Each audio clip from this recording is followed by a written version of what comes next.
பெரும்பாலும் நாங்கள் இதில் பயந்து எத்தனை நாள் வச்சுக்க முடியும், பச்சை பிள்ளைங்க இருக்க இடங்க.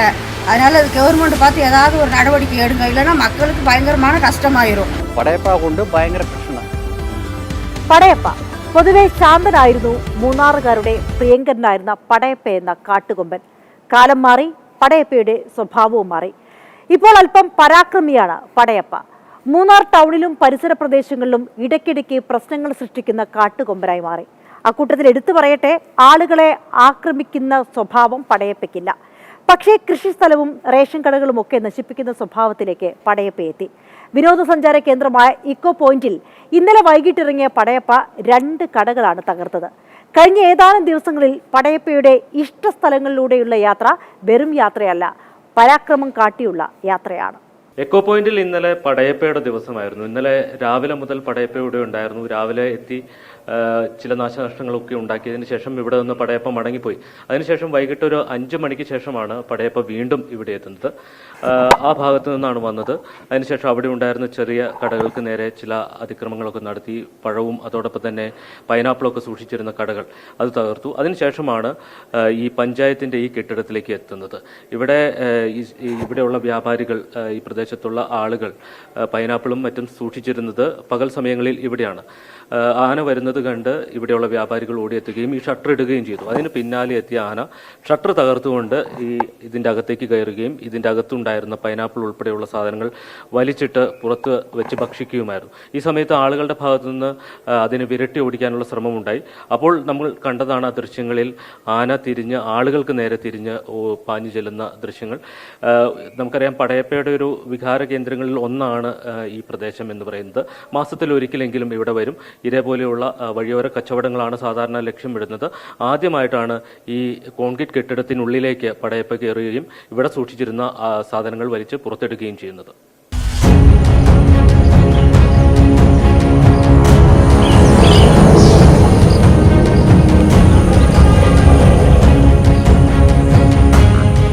കാലത്തെ 7 മണിക്ക് 7:40 ഇവിടെ പടയപ്പ ഇവിടെ വന്നിട്ട് ഈ കടയെല്ലാം പൊളിച്ച് ഈ പൈനാപ്പിളും മാങ്ങ എല്ലാം 10-50 കിലോ പൈനാപ്പിളും മാങ്ങ ഉണ്ടായിരുന്നു. അവനെല്ലാം ഇതെല്ലാം കളിച്ചിട്ട് പോയി. പിന്നെ വൈകിട്ട് 5 മണിക്ക് പിന്നെ ഈ കടയിൻ്റെ ഈ വഴിക്ക് വന്ന് ഇതെല്ലാം എടുത്ത് നോക്കി சேதப்படுத்தி എല്ലാം തിന്നുകളഞ്ഞ് പോയിട്ട് എല്ലാം നഷ്ടമുണ്ടായി. വച്ചിട്ട് പോയി അപ്പുറത്ത് പോയി அந்த பக்கம் போய் அங்கே வெயிட்டிங் ஷெட்லேயும் கேரி நாட்டுக்கார் எல்லாரும் இருந்து அவன் பேடிக்கல, பயமில்லாமல் போயாச்சு. 4 മണിയാകുമ്പോൾ ഇവിടെ ഇറങ്ങി. സംഭവം ഈ വഴിക്ക് ഇറങ്ങിയായിരുന്നു. ഇറങ്ങിയിട്ട് പിന്നെ അങ്ങോട്ട് തിരിച്ചു പോയി. പിന്നെ തിരിച്ചു വരുമ്പോൾ ഇതൊക്കെ കയറ്റി ഒരു കണ്ണാടി ഗ്ലാസ് മുടങ്ങി. മറ്റേ കണ്ണാടിയുടെ 10-20,000 രൂപ സാധനം പോയി. ഈ താർപ്പായും പൊട്ടിച്ചാൽ പോയായിരുന്നു മൊത്തം. ഇവിടെ നിന്ന് പോകുമ്പോൾ ഒരു 8 മണിയായി. ഇവിടെ നിന്ന് കളിയുമ്പോൾ ഇവിടെ നിന്ന് എക്കോ പോയിന്റ് വിട്ട് കളിയുമ്പോൾ ഒരു 8 മണിയായി സമയം. ഇതാ സംഭവമായി. ഇതാ പ്രശ്നം. നേരത്തെ ഇല്ല, എങ്ങനെയെങ്കിലും മാസത്തിലെ ഒരു പ്രാവശ്യം ഇവിടെ ഇറങ്ങി വരും ഈ വഴിക്ക്. ഇങ്ങനെ വരുമ്പോൾ ഇതാ പ്രശ്നം. അറസ്റ്റുകാർ ഏതെങ്കിലും ചെയ്ത് ഇതൊക്കെ ഇങ്ങനെ വരുമ്പോൾ വരുന്ന സമയത്തൊക്കെ 20,000-30,000 നമ്മളെ കൊണ്ട് മുടക്കാൻ പറ്റില്ല. രാവിലെ 6:45 തന്നെ ഇവിടെ ആന എത്തി. KSRTC പോകും ആന മാറ്റി കൊടുത്ത്, ലോറിയൊക്കെ പോകുന്നുണ്ട്, ജീപ്പൊക്കെ പോകുന്നുണ്ട്, എല്ലാം മാറ്റി കൊടുത്തു. ഞങ്ങൾ രാവിലെ 7 മണിയാകുമ്പോൾ കട തുറക്കാവുന്നത്. അന്നേരം ആ സമയത്ത് ആനയൊക്കെ അവിടെ പോയി കണ്ട്. ഞങ്ങൾ മുമ്പോട്ട് വന്നുകൊണ്ടിരിക്കുക, ആന പുറകെ വന്നുകൊണ്ടിരിക്കുക. ആന ഒരു സ്ഥലമില്ല, ഒന്നുമില്ല. അതുവരെയ്ക്ക് ഈ ഫോറസ്റ്റുകാർ കണ്ടുകൊണ്ടായിരിക്കുന്നത്. അവിടെ വിളിച്ചെന്തെങ്കിലും ഇൻഫർമേഷൻ കൊടുക്കണ്ടേ? ലാസ്റ്റ് ഞാൻ പോയി പറഞ്ഞു, സാറേ ഇത് ആൾക്കാരൊക്കെ നടക്കുന്ന റോഡല്ലേ, വണ്ടിയൊക്കെ പോകുന്നു, ആൾക്കാർക്ക് എന്തെങ്കിലും പറ്റിയാൽ എന്താ ചെയ്യാൻ പറ്റും, എന്തെങ്കിലും ഒരു ഇൻഫർമേഷൻ കൊടുക്കണമെന്ന് ചോദിച്ചപ്പോൾ പുള്ളി അന്നേരം തന്നെ വിളിച്ച് പറഞ്ഞു. അവർ വന്നത് എപ്പോഴാണ്? 8:45 വന്നു. ആനയൊക്കെ അവിടെ പോയിട്ട് പൈനാപ്പിളൊക്കെ തിന്ന് തീർത്തിട്ട് ഒരു കടയിലേക്ക് കയറി പൈനാപ്പിളൊക്കെ തിന്ന് തീർത്തിട്ട് മേലേക്ക് പോയി കഴിഞ്ഞിട്ടാണ് അവർ ഫോറസ്റ്റുകാർ പറഞ്ഞത്. മൂന്നാർ സംബന്ധിച്ച് വന്യജീവികളുടെ ശല്യം കൂടുതലാണ്. മൂന്നാർ പടയപ്പ മാത്രമല്ല, ഇവിടെ കാട്ടുപോത്ത്, നേരത്തെ ആരിക്കൊമ്പൻ ഉണ്ടായിരുന്നു. അതല്ലാതെ ഒരു 5 ആന കൂടി ഇവിടെ ഉണ്ട്. എല്ലാം ടൗണിൽ ഇറങ്ങുന്നുണ്ട്, ജനവാസ കേന്ദ്രങ്ങളിൽ റെഗുലറായിട്ട് ഇറങ്ങുന്നുണ്ട്. രാത്രി പണി തീർത്ത് വീട്ടിൽ പോകുന്ന പിള്ളേരൊക്കെ വണ്ടികൾ ആക്രമിക്കാറുണ്ട്. ഇങ്ങനെ പല ശല്യങ്ങളും ഞങ്ങൾ ഫേസ് ചെയ്യാറുണ്ട്. പക്ഷേ ഇതുവരെ ഗവൺമെൻറ് ഭാഗത്തു നിന്നോ ഫോറസ്റ്റ് ഡിപ്പാർട്ട്മെൻറ്റിൽ നിന്നോ യാതൊരു നിവാരണവും ഇതുവരെ കിട്ടിയിട്ടില്ല. അതുമാത്രമല്ല, കടുവ ഇറങ്ങിയിട്ട് ഇവിടെ എസ്റ്റേറ്റുകളിലുള്ള കുറേ പശുക്കളെ അടിച്ച് തിന്നിട്ടുണ്ട്. ഇതെല്ലാ ന്യൂസിലും വന്നിട്ടുള്ളതാണ്. പക്ഷെ ഇതുവരെ ഒരു പശുക്കും ഫോറസ്റ്റ് ഭാഗത്തു നിന്ന് ഇത് കിട്ടിയിട്ടില്ല, കോമ്പൻസേഷൻ ഇതുവരെ ഒന്നും തന്നിട്ടില്ല. അതിന് ഒരു പാതുകാപ്പും കൊടുക്കാനുള്ള സൗകര്യം ഇതുവരെ കിട്ടിയിട്ടില്ല. അപ്പോൾ ഞങ്ങൾ ആവശ്യപ്പെടുന്നത് എന്താണെന്ന് വെച്ചാൽ ഈ വന്യമൃഗങ്ങൾ കംപ്ലീറ്റ് ഇവിടെ നിന്ന് മാറ്റാൻ പറ്റില്ല. പക്ഷേ വന്യമൃഗങ്ങൾക്കുള്ള ഭക്ഷണവും വെള്ളവും കാട്ടിനകത്ത് ഫോറസ്റ്റ് കണ്ടെത്തി കൊടുത്താൽ ഇത് ജനവാസ മേഖലയിൽ ഇറങ്ങുന്നത് മാക്സിമം കുറയ്ക്കാൻ പറ്റും. അങ്ങനെയുള്ള സേഫ്റ്റി മെഷേഴ്സ് ഫോറസ്റ്റ് ഡിപ്പാർട്ട്മെന്റ് എടുത്ത് ഞങ്ങൾ ഇതിൽ നിന്ന് രക്ഷപ്പെടുത്തണം. ഏതാനും ദിവസം മുൻപ് പെരിയവരി എസ്റ്റേറ്റിലെ റേഷൻ കട തകർത്ത് അരി ഭക്ഷിച്ചിരുന്നു. അരിക്കൊമ്പന്റെ സ്വഭാവം പടയപ്പ പ്രകടിപ്പിച്ചതോടെ ആളുകളും ആശങ്കയിലായി.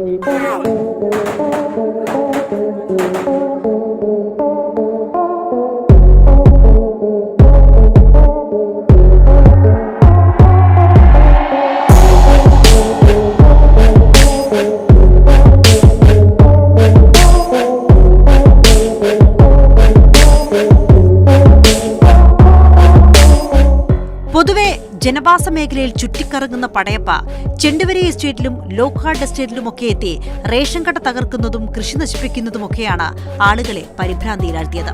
ഈ ഗവൺമെന്റ് பார்த்து எங்களுக்கு ஏதாவது ஒரு உதவி பண்ணணும். கிருஷியை மொத்தம் நாசம் பண்ணிடுச்சு. 10-40,000 ரூபாய்க்கு விளையக்கூடிய பட்டர் பீன்ஸ் அதை மொத்தம் நாசம் பண்ணிடுச்சு.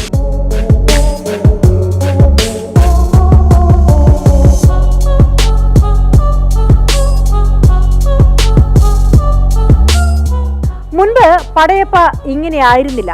പരാക്രമം കൊണ്ട് കാട് കടത്തിയ അരിക്കൊമ്പനെ പോലെയുള്ള കാട്ടുകൊമ്പന്മാരെ പോലെ അക്രമകാരിയായിരുന്നില്ല.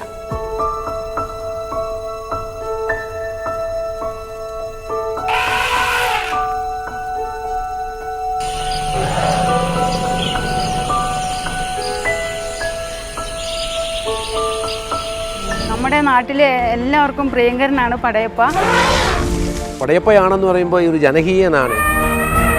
റോഡിൽ നിന്നാ ഞങ്ങളെ കണ്ടാൽ അത് ഇച്ചിരി മാറി നിൽക്കും. വെയില് താഴുമ്പോൾ മൂന്നാർ ടൗണിലും പരിസര പ്രദേശങ്ങളിലുമൊക്കെ ഇറങ്ങി ആളുകളെയൊന്നും ഉപദ്രവിക്കാതെ വേണ്ടത് കഴിച്ചു പോകുന്ന നാട്ടുകാർക്കും വനം വകുപ്പിനുമൊക്കെ പ്രശ്നക്കാരനല്ലാത്ത പ്രിയങ്കരനായ കാട്ടുകൊമ്പൻ. പ്രായം 60ഓടടുത്ത്, നീണ്ടുവളഞ്ഞ കൊമ്പും തലപ്പൊക്കവും. പടയപ്പ സിനിമ ഇറങ്ങിയതോടെ മൂന്നാറുകാർ കൊമ്പനെ പടയപ്പയാക്കി.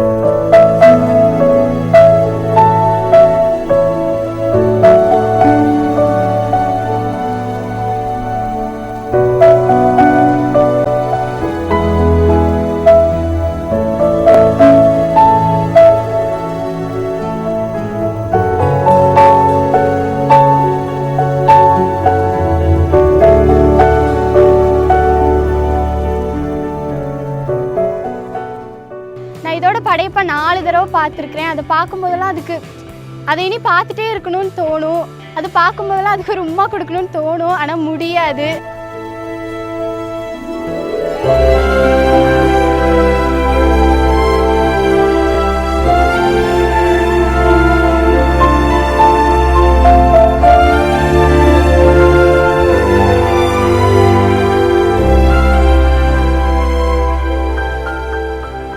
ജനവാസ മേഖലയോട് ചേർന്ന് ജനിച്ചു വളർന്ന പടയപ്പ കൂടുതൽ സമയവും മൂന്നാറിലും പരിസര പ്രദേശങ്ങളിലുമാണ് ചെലവഴിച്ചത്. മുൻപ് മതപ്പാട് സമയത്ത് ഉൾക്കാട്ടിൽ പോകുമായിരുന്നെങ്കിലും ഇപ്പോൾ അതുമില്ല. കൂടുതലും നടപ്പ് ഒറ്റയ്ക്ക് തന്നെ.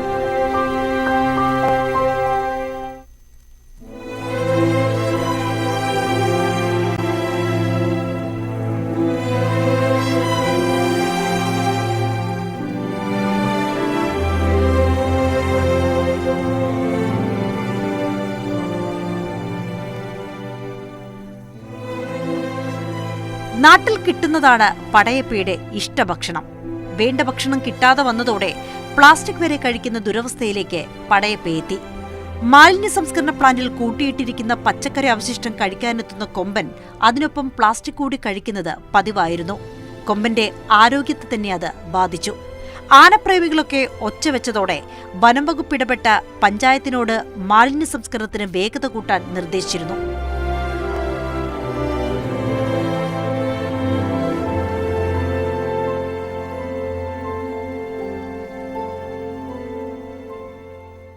ആന ഇപ്പം നിന്ന് ഈ വേസ്റ്റ് മൊത്തം നിന്നുകൊണ്ടിരിക്കുക. ഇതിനെ പ്ലാസ്റ്റിക്കൊക്കെ മൊത്തം നിന്നിട്ട് ആനപ്പിണ്ടത്തിൽ കിടക്കുന്നത് മൊത്തം പ്ലാസ്റ്റിക് ഉണ്ട്.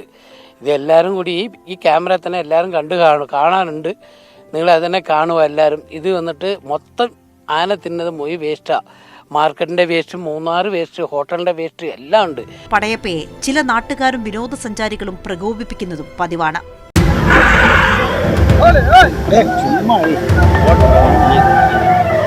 എന്തുകൊണ്ടാണ് പടയപ്പ പെട്ടെന്ന് അക്രമ സ്വഭാവത്തിലേക്ക് മാറിയത്? പ്രത്യേകിച്ച് പടയപ്പയെ സംബന്ധിച്ച് വളരെ വർഷങ്ങളായിട്ട് ഈ പ്രദേശത്ത് ഉള്ള ഒരു ആനയാണ്. അപ്പോൾ ഇതിൻ്റെ ആഹാരത്തിൻ്റെ ഒരു പ്രശ്നമുണ്ട്. ഈ കാടുകളെല്ലാം മഞ്ഞ് വീണ് ആഹാരം ഇല്ലാതാകുന്ന സമയത്ത്, കരിഞ്ഞു പോകുന്ന സമയത്ത് ജനവാസ മേഖലയിലേക്ക് വരുന്നത് തന്നെ. അപ്പോൾ ഇതിന് ആഹാരം കിട്ടാതെ വരുമ്പം കൂടുതലായിട്ടും ഇതിനെ ഏറ്റവും കൂടുതൽ ഇഷ്ടപ്പെടുന്ന പൈനാപ്പിള്, ചക്ക അതുപോലുള്ള സാധനങ്ങൾ എവിടെയുണ്ടോ അവിടെ ചെന്നത് കഴിക്കാനുള്ളൊരു ശ്രമം നടത്തുന്നുണ്ട്. അതാണിപ്പോൾ ഈ പൊതുവെ ഇപ്പോൾ ജനവാസ മേഖലയിൽ വന്ന് ഉണ്ടാകുന്ന ഒരു പ്രശ്നമെന്ന് പറഞ്ഞാൽ അതാണ്. പക്ഷേ മുൻകാലങ്ങളിൽ എങ്ങനെയാണെന്ന് വെച്ചാൽ ഈ ആനയോട് ആളുകൾക്കൊരു ആരാധന ഉണ്ടായിരുന്നു, ഒരു ദൈവികമായ ഒരു ആരാധന ഉണ്ടായിരുന്നു. ഇപ്പോൾ അതിനകത്തൊരു ചെറിയ മാറ്റം വന്നിട്ടുണ്ട്. കാരണം ഈ തലമുറ ഇവിടെ ഗസ്റ്റുകളൊക്കെ വരാൻ തുടങ്ങി, വിനോദസഞ്ചാരികൾ വരാൻ തുടങ്ങിയതോടുകൂടി അവരെ കാണിക്കുന്നതിന് വേണ്ടി രാത്രി സഫാരി എന്ന പേരിൽ ഈ ജീപ്പുകളിലും വാഹനത്തിലെല്ലാം അവരെ കൊണ്ടുപോവുക, അവരെ പരമാവധി ഈ ആനയുടെ അടുത്ത് കൊണ്ടുപോയി അതിനനുസരിച്ചുള്ള പൈസ വാങ്ങിക്കുന്ന ഒരു സമീപനമുണ്ട്. അങ്ങനെ ആനയെ പ്രകോപിപ്പിക്കുന്ന ഒരു പരിപാടിയുണ്ട്. ഈ പടയപ്പ എന്ന് പറഞ്ഞാൽ ആന ഇപ്പോൾ ഇവിടെ എല്ലാം വരുന്നതാണ്. വളരെ ഒരു കുഴപ്പമില്ലാതെ ആഹാരം ഇപ്പോൾ വാഴയുണ്ടെങ്കിൽ വാഴയെല്ലാം തിന്നും, പച്ചക്കറി ഉണ്ടെങ്കിൽ പച്ചക്കറികൾ കഴിക്കും. ഇങ്ങനെ പോകുന്നൊരു സമീപനം ഉള്ള ആനയാണ്. അങ്ങനെ വലിയ കുഴപ്പക്കാരനല്ല. 2015 ആദ്യമായിട്ട് ഇത് ഏറ്റവും കൂടുതൽ ഫോക്കസ്ഡ് ആകുന്നത് ഈ പടയപ്പ. 99 അതിൻ്റെ പേര് നാമകരണം ലൈക്ക് പടയപ്പ എന്ന് വൈൽഡ് ലൈഫിന് ഇട്ടാലും, പക്ഷേ 2015 ഈ ക്യാരറ്റ് അതോടുകൂടിയാണ് ഇത് ഏറ്റവും കൂടുതൽ ഫേമസ് ആകുന്നത്. അപ്പോൾ മനസ്സിലാക്കേണ്ടത് വെജിറ്റബിൾസും ഫ്രൂട്ട്സും കട്ട് ഫ്രൂട്ട്സും പൈനാപ്പിൾ ഇങ്ങനത്തെ സംഭവങ്ങളിലാണ് അവൻ അട്രാക്റ്റ് ചെയ്യപ്പെട്ടത്. പിന്നെ അത് കഴിഞ്ഞിട്ടുള്ള ഈ പറയുന്ന ഈ കാലയളവിൽ ഇങ്ങനെ റെസിഡൻഷ്യൽ ഏരിയയിലും ഇത് അട്രാക്റ്റ് ചെയ്യപ്പെട്ട് ഇതാണ് പ്രശ്നം. അപ്പോൾ അത് സ്വയമായിട്ടൊരു വൈൽഡ് എലഫൻ്റ് എന്നുള്ള രീതിയിലുള്ള ആ ഒരു പാസേജും കോറിഡോറും പിന്നെ അതുപോലെ തന്നെ ഈ എന്താ പറയുക ഈ അതിന് ഒരു കോൺഫ്ലിക്റ്റ് വരുന്ന രീതിയിൽ അതിന് പാസേജിലുള്ള ഒരു ഇഷ്യൂസാണ് മെയിനായിട്ടുള്ളത്. പുതിയ അഡ്വാൻസ്ഡ് ആയിട്ടുള്ള ഡെവലപ്മെൻറ്റ്സ് വന്നു. അപ്പം ഡെവലപ്മെൻറ്റൽ ചേഞ്ചസ് വരാൻ നേരത്തുള്ള ബിൽഡിങ്സ് വന്നു. അതുപോലെ തന്നെ ഷോപ്സ് കൂടി പിന്നെ ടൂറിസം, പടയപ്പ ടൂറിസം ആയിട്ടുണ്ട്. പടയപ്പ തന്നെ ഒരു ടൂറിസം രീതിയിലാണ് ചേസ് ചെയ്യുകയും ചെയ്യുന്നുണ്ട്. പിന്നെ ലോക്കലായിട്ടുള്ള തദ്ദേശവാസികളും മൂന്നാറിലുള്ളവരും ഐക്കോണാണ്. അതിനെ വളരെ എല്ലാവരും കണ്ടു കാണും. എല്ലാവരും അതിനെ ഒരു എന്താ പറയുക വളരെ സ്നേഹത്തോടു കൂടി ഒരു പെറ്റ് അനിമലെ പോലെ അല്ലെങ്കിൽ ഒരു ഐക്കോണാണത്. പടയപ്പ വരുന്നതും പടയപ്പ പോകുന്നതും പടയപ്പ എല്ലാവരുടെയും സാന്നിധ്യത്തിൽ തൊട്ടടുത്ത കടകളിൽ നിന്ന് പോലും പച്ചക്കറി എടുത്ത് കഴിക്കുന്നതും ഒക്കെ വാർത്തകളായിരുന്നു. പക്ഷെ അതേസമയം ആളുകൾ ആസ്വദിക്കുന്നുണ്ടായിരുന്നു. ധാരാളം ചിത്രങ്ങൾ ഇപ്പോഴും സോഷ്യൽ മീഡിയയിലൊക്കെ പ്രചരിക്കുന്നതാണ് പടയപ്പയുടെ. അന്നൊന്നും പടയപ്പ അത്ര വലിയ പ്രശ്നക്കാരനാണെന്ന് ഒരിക്കലും തോന്നിയിട്ടില്ല. പക്ഷെ പിന്നീട് പ്രശ്നങ്ങളായി, ഓരോരോ ഇഷ്യൂസ് ഒക്കെ വരുന്നു. അതായത് പടയപ്പ ആളുകളെ ഉപദ്രവിക്കുന്നു എന്നുള്ള രീതിയിലേക്കായി. പക്ഷെ അതിലും കൂടുതലായിട്ട് കടകള്, വാർത്തകൾ അനുസരിച്ചാണെങ്കിൽ നമ്മളെ അരിക്കൊമ്പൻ പോയതിനു ശേഷം പടയപ്പ ഒരു അരിക്കൊമ്പനായി മാറുന്നു എന്നുള്ള രീതിയിലൊക്കെയാണ് വാർത്ത വരുന്നത്. എന്തായാലും പക്ഷെ ഇതിന്റെ സ്വഭാവത്തിൽ വന്ന മാറ്റത്തിന് പ്രധാന കാരണം വാസ്തവത്തില് ജനങ്ങളുടെ അസഹിഷ്ണുതയാണ്. ജനങ്ങളുടെ അസഹിഷ്ണുത എന്ന് പറഞ്ഞാൽ ഇപ്പോൾ നമ്മൾ തന്നെ കണ്ടിട്ടുണ്ട്, നിങ്ങൾ പലപ്പോഴായി റിപ്പോർട്ട് ചെയ്തിട്ടുണ്ട്. ജീപ്പ് കൊണ്ടുവന്ന് ആനയെ ഉപദ്രവിക്കാൻ, ഇടിക്കാനായിട്ടുള്ള ശ്രമങ്ങൾ നടത്തുന്നുണ്ട്. ഒരു സ്ഥലത്തും ആനയെ നിൽക്കാനായിട്ട് സമ്മതിക്കാത്ത രീതിയിൽ ആനയെ ഓടിച്ചുകൊണ്ടിരിക്കുകയാണ്. വാസ്തവത്തില് വനം വകുപ്പ് നടത്തുന്ന ശ്രമങ്ങളെ പോലും പരാജയപ്പെടുത്തുന്ന രീതിയിലാണ് ജനങ്ങളുടെ പെരുമാറ്റം. തീർച്ചയായിട്ടും സ്ഥിരമായി ശല്യം ചെയ്യപ്പെടുന്ന ഒരു ജീവി, അത് ഈവൻ മനുഷ്യനാണെങ്കിൽ പോലും അതിന് അനുസരിച്ചുള്ള സ്വഭാവ മാറ്റം പ്രതീക്ഷിക്കേണ്ടതാണ്. അവൻ പ്രതികരിക്കും. ആ പ്രതികരണത്തിന്റെ ഒരു ഭാഗമായിട്ടാണ് ഞാൻ ഇപ്പോൾ ഈ പറഞ്ഞ ഇത് റിപ്പോർട്ട് ചെയ്യപ്പെട്ട സംഭവങ്ങളെ ഞാൻ കാണുന്നത് ആ രീതിയിലാണ്.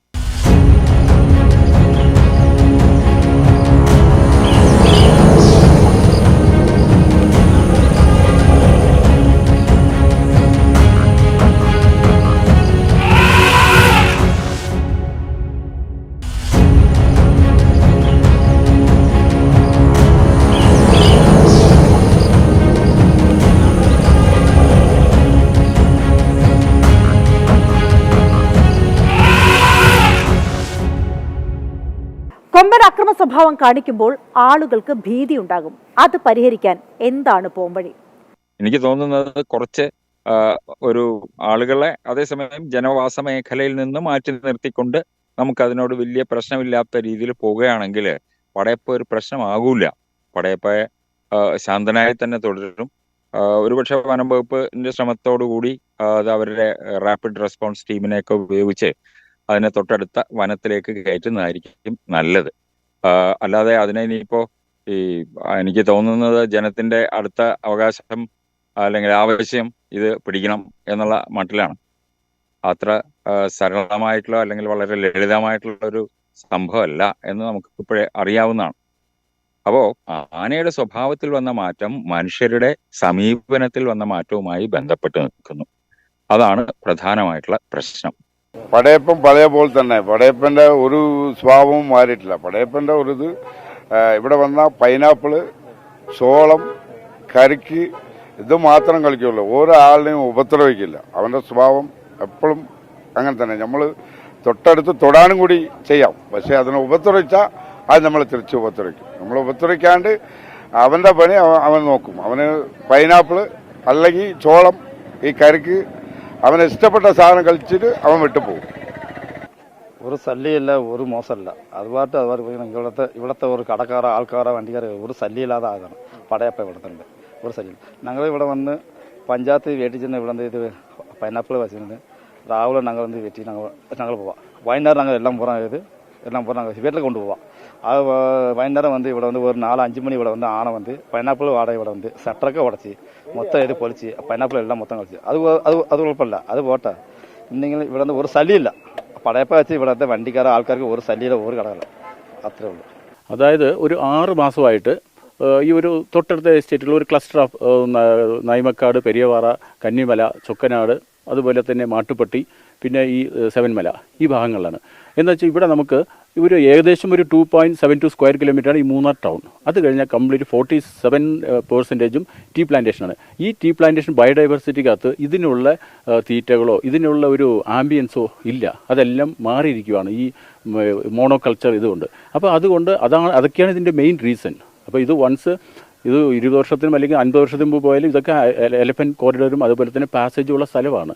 അപ്പോൾ അതിൻ്റെ എക്സ്പേർട്ട് സ്റ്റഡീസും ഇതാ കാണിക്കുന്നത്. നമ്മൾ മറ്റുള്ള സ്ഥലങ്ങളെ പോലെ കമ്പയർ ചെയ്യരുത്. മൂന്നാറിന്ന് ഹൈ റേഞ്ച് ഹിൽസ്, ഈ വെസ്റ്റേൺ ഗാർഡ്സിൽ ക്രസ്റ്റ് ഓഫ് ദ ഹിൽസിലുള്ള ഈ ജൈവ വൈവിധ്യവും ഈ ഫോറസ്റ്റും ഇത് നമ്മൾ സംരക്ഷിക്കേണ്ടതാണ്. അപ്പം കമ്പയർ ചെയ്ത് നമ്മളിത് വലിയ മാസ് മീഡിയയിലും ഇതിലും കൂടി ഉള്ള ഒരു ഹൈപ്പ് കൊടുത്തിട്ട് ഒരു കാര്യമില്ല. ഇതിനെ സംരക്ഷിക്കാനും ഇത് ഞാൻ പറയട്ടെ, ഒരു സാധാരണ റേഷൻ കടയെ ഒരു പ്രാവശ്യം അത് പൊളിച്ചു, okay. Second okay, third okay, 30 times എന്നൊക്കെ പറഞ്ഞിട്ട് പറയുന്നുണ്ട്. അത് ശരിയാണോ? നമുക്ക് പ്രൊട്ടക്ഷൻ ഇല്ലേ, സെൽഫ് ഡിഫെൻസ് ഇല്ലേ? നമുക്ക് ഈ പറയുന്ന ഇതിനുള്ള ഒരുപാട് കാര്യങ്ങളുണ്ട്. ലൈക്ക് സോളാർ ഹാങ്ങിങ് ഫെൻസിങ്, ഇലക്ട്രിക് ഫെൻസിങ്, അല്ലെങ്കിൽ പെർമിറ്റോട് കൂടെയുള്ള, പിന്നെ അതുപോലെ തന്നെ ട്രെഞ്ച്, പിന്നെ അതുപോലെ തന്നെ ഈ വാഴ, അതുപോലെ തന്നെ ചോളം, പൈനാപ്പിൾ, ഇതൊക്കെ കട്ട് ഫ്രൂട്ട്സ് ആയിട്ട് യൂട്ടിലൈസ് ചെയ്തിട്ട് നമ്മൾ വലിച്ചെറിയുന്നുണ്ട്. ഇതൊക്കെ എത്ര കിലോമീറ്റർ ഇതിനെ സ്നീപ്പർ ചെയ്ത് അട്രാക്ട് ചെയ്ത് നമുക്ക് മനസ്സിലാകും. അപ്പോൾ ഇതൊക്കെ ഒരു ഗവൺമെൻറ് ഒരു റെഗുലേഷനിൽ കൊണ്ടുവരണം. പിന്നെ ബയോഡൈവേഴ്സിറ്റി, ഈ ജൈവ വൈവിധ്യം എന്ന് പറയുന്നത് ഫോറസ്റ്റ് ഡിപ്പാർട്ട്മെൻറ്റിലോ അല്ലെങ്കിൽ ഏതെങ്കിലും ഡിപ്പാർട്ട്മെൻ്റ് അല്ല, ഇതെല്ലാം ഇവിടത്തുള്ള ഓരോ സിറ്റിസൻ്റെയും നമ്മുടെ എല്ലാവരുടെയും കൂടിയാണ്. അപ്പോൾ അതിലുള്ള ജൈവ വൈവിധ്യങ്ങളും ഈ കംപ്ലീറ്റ് വൈൽഡ് ലൈഫ് ഇതെല്ലാം കൺസർവ് ചെയ്യേണ്ടതും അതിൻ്റെ മാനേജ്മെൻറ്റ് ആ കോൺഫ്ലിക്റ്റിനെ മാനേജ് ചെയ്യേണ്ടതാണ്. എക്സ്പേർട്സ് സ്റ്റഡി ചെയ്തിട്ടുണ്ട്. ഇതൊക്കെ ഈസി ആയിട്ട് ഒരു ഗവൺമെൻറ് റെഗുലേഷൻസ് കൊണ്ടുവന്നാൽ മാത്രം മതി. ഇവിടുത്തെ ജനങ്ങൾ ഇതിനെ വളരെ അതായിട്ട് വർഷിപ്പ് ചെയ്യുന്ന രീതിയിലുള്ളതാണ്. ഏറ്റവും വലിയ ഫാൻസ് ഉണ്ട്. അങ്ങനത്തെ ഒരു ഐക്കോണാണത്. അപ്പോൾ 30-38 വരെ എലഫൻസ് ഇവിടെ തന്നെ ഉണ്ട്. പല പ്രശ്നങ്ങളും ഉണ്ടാകും. കാടല്ലേ, അതിൻ്റേതായിട്ടുള്ള എല്ലാ സംഭവങ്ങളും ഉണ്ടാകും.